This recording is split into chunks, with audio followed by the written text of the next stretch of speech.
بسم الله الرحمن الرحیم. فصل بدان پوها شای طالبا کی جمله خبریه آنست. دیر طالبان دلته غلطی کوي هغه څه بدان کی د یاد کړو به فارسی باندې نه پوهیږي. لکه دا بدان کی لیکل شي یو ځای ولوستل شي جدا جدا. بدان پوها شا کی دا کی د مابا سره لګي څوک فارسی ونه نه لګي. صحیح یا غلط تاسو هم پته لرئ. دا تاسو د لغت والا یاست په ادب دا ګرامر کوم ورته نه ویل. زه د ګرامر خبره کوم. ها بدان پوها شا کی جمله خبریه آنست چې جمله خبریه هغه دا چې قائلش چې وایون کې د هغه د شین د ضمیر والا دی چې قائلش چې وایون کې د هغه رابصد وکذب فرشته او په دروغ صفت توان کرد موصوف کړي شي. جمله خبریه هغه دا چې وایون کې د هغه فرشته او په دروغ موصوف کړي شي. ورخطانه چې مرکب مفید مغه تویل چې وایون کې چپ شي اوریدون کې ته طلب یا خبر معلوم شي. او دلته وایي جمله خبریه هغه چې وایون کې د هغه فرشته او په دروغ موصوف کړي شي. فرشته او په دروغ الله په هغه په دې باندې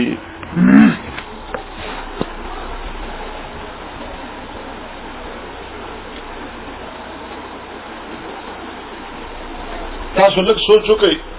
زه بهر نه رالم طالبانو او الته بهر زید نومې سړی ولاړو. تاسو نو ویل ځکه کوټه کې وي. زه چې رالم ما تاسو ته ویل زید قائم زید ولاړ له تاسو کې هغه امیر صاحب څخه کار وی کتل اشته زید ولاړو. نو زما دا خبر نشته شو که دروغ شو دقه ته خبر وای او کله سرور کارک او هغه ناشتو نو زما خبره دروغ شو کنه هغه نه دی زوی مولاله وایي په خبر نو دې ته هم خبر وای.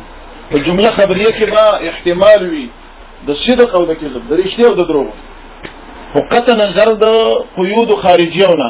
چې مطلق خبر ذکر شي نو په دې کې به احتمال د صدق او کذب وي. دا ذکر هم دا مطلق چې معترض اعتراض کوي یو سوال کوونکی سوال کوي چې لا اله الا الله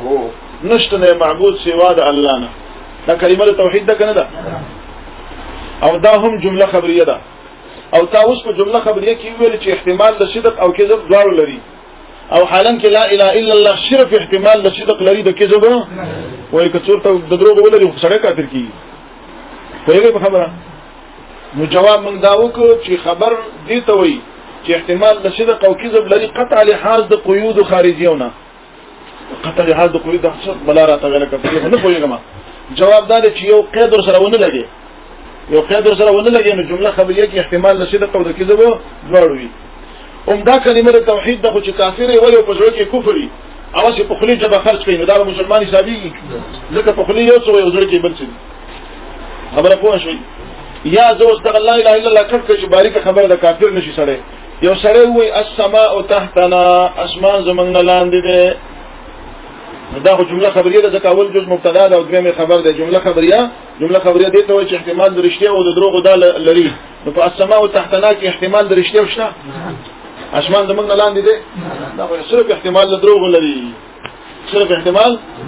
نو جواب دا ده چې دې جمله خبریه لري دوه لحاظ دي. یو چې لحاظ د الفاظو کې فقط چې دا په ترکیب عربی کې مبتدا او خبر صحیح کیږي. مبتدا او خبر وروسته روان دي نږدې ده سره چې الفاظو ته نظر وکړي چې مبتدا او خبر دي نو دې کې احتمال د صدق او کذب وي. هو که دلایل خارجیه ته وګوري نو کبه یا احتمال صرف د صدق لري لکه لا اله الا الله یا احتمال د کذب لري لکه السماء تحتنا نو هم څه پروا نه کوي.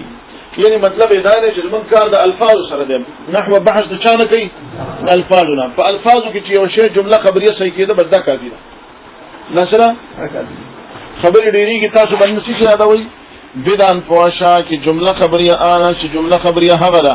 چې قائل شي وایون کې د هغه رابه صدق وکذب پرشتیا او په دروغ صفت توان کرد موصوف کېدل شي. او ما تاسو ته ویل چې ما ویل زید قائم را لمو تاسو بهر وکړه ولاړو نشته او کاغه ناسو نو درو شروع دا زید قائمون ته منګه جمله خبریه ویو دې ته به مرکب مفید خبری ویو دې ته به کلام خبری ویو د کدرې واړو نمونه دي هیریږي بدا.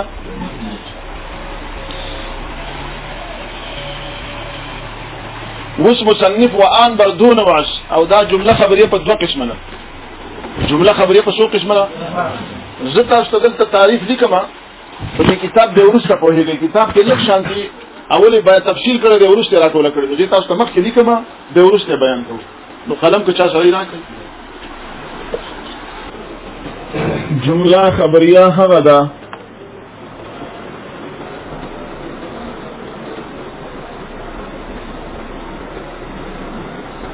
چې ویونکي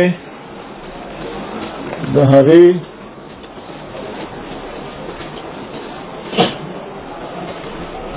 په صدق او کذب صدق او کذب پیژنئ صدق معنی رښتیا او کذب معنی دروغ داسې هم دلته لیکلی شي چې په رښتیا او په دروغو خو ما صدق او کذب اسان ولیکه ځکه چې نور طالبان یاست یو نو صدق او کذب صدق میشناسي څه شي ته وایي راست گفتن و کذب دروغ گفتن شاباش موصوف صفت توان کرد معنی سره موصوف کېدلی شي موصوف کېدی شي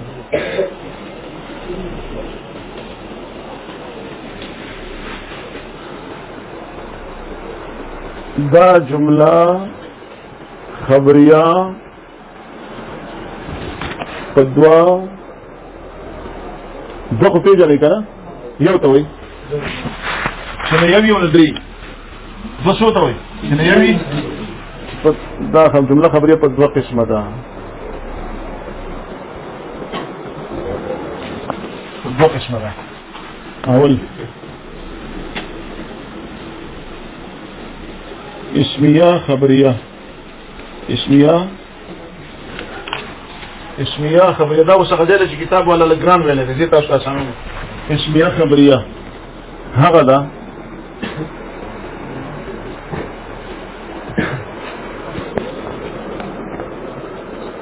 چې اول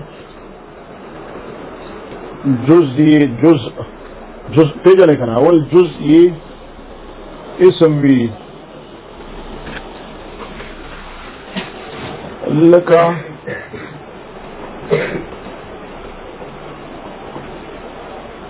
زید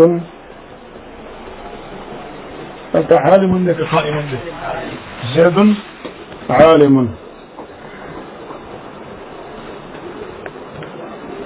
مونږ چې زید عالم ته وکتل اول جز چې زید نو دا اسم ځکه زید د سړي نوم دی مونږ ویلو چې اسم څه ته وایي چې نوم وي اسم څه ته وایي وروسته بیا تعریفونه راځي بلته کوو دلته سره دا اول جز دی او دا اسم دی نو دې ته به کومه جمله وایي جمله اسمیه خبریه هغه دا چې اول جز اسم وي لکه زید اول جز زید دې ته څه وایي نه اسم ته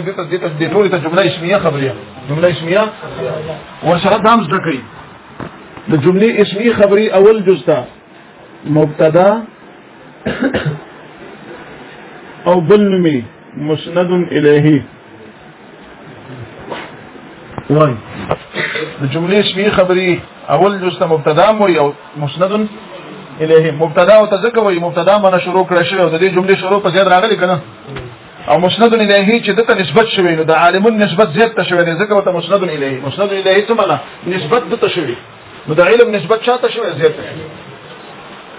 او دویم دوسته خبر او بل نوم ته مسند وای بل یو نوم خبر دی او بل نوم مسند دی خبر او ته کوي چې د دې اول جز معنا په دې پوره شوی ده دې باندې پوره شوی ده او مسند ته کوي چې د عالمون نسبت دی مسند الیه ته شوی جمله اسمیه خبریه هغه ده چې اول جز اسم وی لکه زید عالم د جمله اسمی اول جز ته مبتدا او مسند الیه وای او دویم جز ته خبر او مسند وای دویم ورته چا قسمونه وي جمله خبري هیر نه کوي دا ها دې یو قسم دا شو او بل قسمي دا شو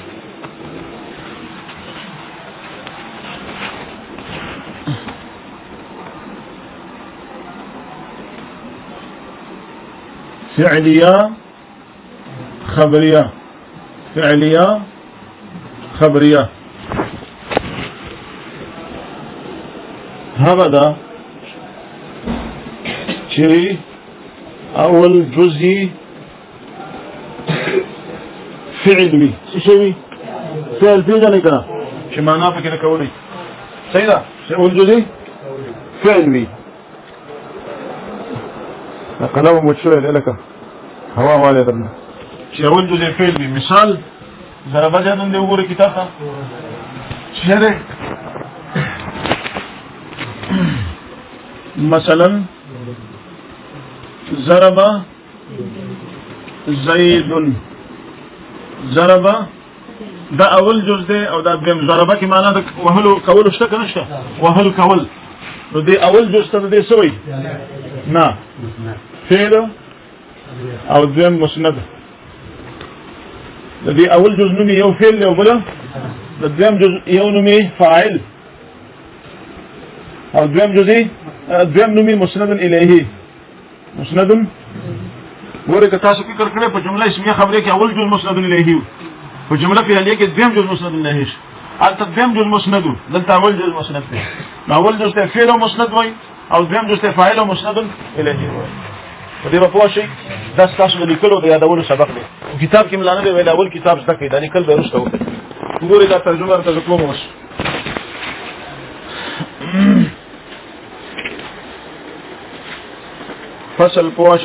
فصل بدان پوشه طالبہ کی جمله خبریه آنا چې جمله خبریه هغه کی قائل شراب صدق وکذب صفات توان کرد چې وین کې د هغه پرشته او په دروغ موصوف کېدل شي وان بردون واس او دا په دوه قسمه دا اول قسم ان هغه دی کې جزء اولش اسم باشد چې اول جزء اسم وي وان را جمله اسمیه ګوین او هغه ته جمله اسمیه وای چون زید عالم یعنی زید دانا اس زید په هده